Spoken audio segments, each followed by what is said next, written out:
Who is? Some people might know him as the legendary Spartan king who led his 300 soldiers against an invading Persian army in the Battle of Thermopylae. But there's more to this historical figure than what Hollywood has portrayed in its movies. Who was Leonidas really? And why should you care about him today? Stay tuned till the end of this episode as we answer these questions and many more. Welcome to the channel. I make videos about amazing history, including historical tales of Spartans and their way of life. Today, we look at Leonidas, one of history's most famous warriors. His leadership at the Battle of Thermopylae is renowned even today. But before we get into it, please like and subscribe to show your support. It helps us grow. Let's start by answering the first question. Who was Leonidas? In short, he was the king of Sparta, one of several kings throughout Sparta's history that bore the name Leonidas. He belonged to the Eurypontid royal house, which produced most of Sparta's kings. We know very little about Leonidas' early life. Most of the information available comes from the ancient Greek writers, Plutarch and Herodotus. Then, when Leonidas took the throne is unclear. However, based on the events described in the historical sources we have available, historians place his reign between 490 and 480 BC. During his reign, Leonidas led the Spartan army to victory against the Argives in the Battle of the Champions. This battle, however, was not recorded by any surviving Greek historian, but it is mentioned in a letter by Xenophon, as far as we know. He fought against the Persians at the Battle of Marathon around 490 BC, and during the Second Persian invasion, he decisively defeated the invading Persians at the Pass of Thermopylae in 480 BC, where he died heroically in battle. According to the accounts of Herodotus and Plutarch, after being wounded in battle, he withdrew behind a stone pillar with one of his companions. They were both killed by a Persian soldier, but only after Leonidas had managed to kill that same Persian soldier. Leonidas and his fellow Spartans were eventually overrun and killed. But they held off the Persians for 3 days and gave the rest of the Greek army time to prepare their defenses. Herodotus wrote that Leonidas came from a good lineage, being the son of the king's brother, too. He also mentions that Leonidas was well respected by the ephors and the citizens of Laconia. At the time of his death, he left 2 sons, Pleiston and Amycadus, and a daughter named Gorgo. We know quite a bit about Gorgo because she survived until the end of the Persian Wars, and played a role in the aftermath of the war, too.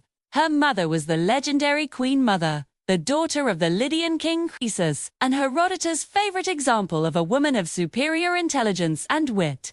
Now let's move on to the next. Why should you care about Leonidas? First of all, he is one of the most renowned warriors in history.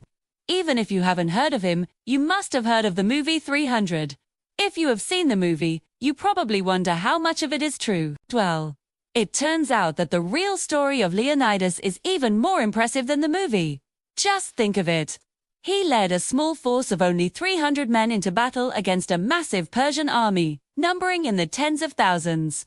What's even more remarkable is that these 300 men weren't just regular soldiers. They were elite soldiers, part of the elite military force that Sparta was famous for. These warriors were highly trained and disciplined, and they fought with incredible ferocity.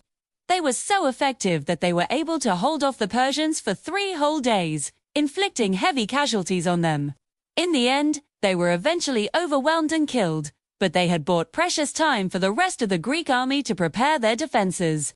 Next, Leonidas cared deeply for his people and his homeland. He was willing to sacrifice everything to protect them from harm. When the Persians invaded Greece, he knew that he had to act. He didn't hesitate. He gathered his men and marched to meet the Persians. He wasn't afraid to fight, no matter how big the odds were stacked against him. He knew that he had to do what was right, no matter the cost. This kind of courage is something that we can all admire and strive for. No matter what challenges we face in our lives, we should never give up. We should always keep fighting for what we believe in. Furthermore, Leonidas exemplified discipline and self-control. He knew that being a leader meant making difficult decisions, and sometimes those decisions weren't popular. But he didn't let that stop him from doing what he thought was right. For example, when Leonidas decided to stay behind at Thermopylae with only 300 men, while the rest of the Greek army retreated, he knew that this would be a hard decision to justify. But he didn't care about that. He knew that he had to do what was right for the good of Greece. This kind of discipline and self-control is something that we can all learn from. We should always be in control of ourselves and not let our emotions cloud our judgment. Moreover, Leonidas valued loyalty and honor above all else. He was loyal to his people, his homeland, and his friends. He knew that being a leader meant being responsible for the safety and well-being of others, and he took that responsibility seriously. He was also fiercely independent and proud. He wasn't afraid to stand up for himself and his people against powerful enemies. This kind of loyalty and honor are something that we should all strive for. We should always be loyal to our friends and family and never back down in the face of injustice. Finally, Leonidas exemplified bravery and determination. He wasn't afraid to take risks or stand up for what he believed in. When Leonidas led his 300 men into battle against the Persians, he knew that he might not come back alive. But he didn't hesitate.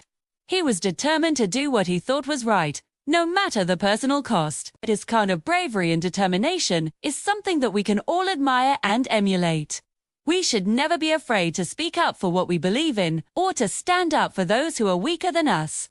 In conclusion, Leonidas was a great warrior, leader, and human being. He was a man who put his duty and honor above all else. He was brave, determined, and respected by his peers. He is someone who should be admired and emulated. Her story teaches us the importance of standing up for what we believe in and fighting for the greater good, no matter how difficult the odds may seem. It also reminds us to remain calm and collected in the face of adversity and to never give up in the pursuit of freedom and justice. I hope you enjoyed learning about Leonidas. If you did, please don't forget to like and subscribe. Also, leave a comment below with your thoughts or any questions you may have. Thank you for watching, and see you in the next episode.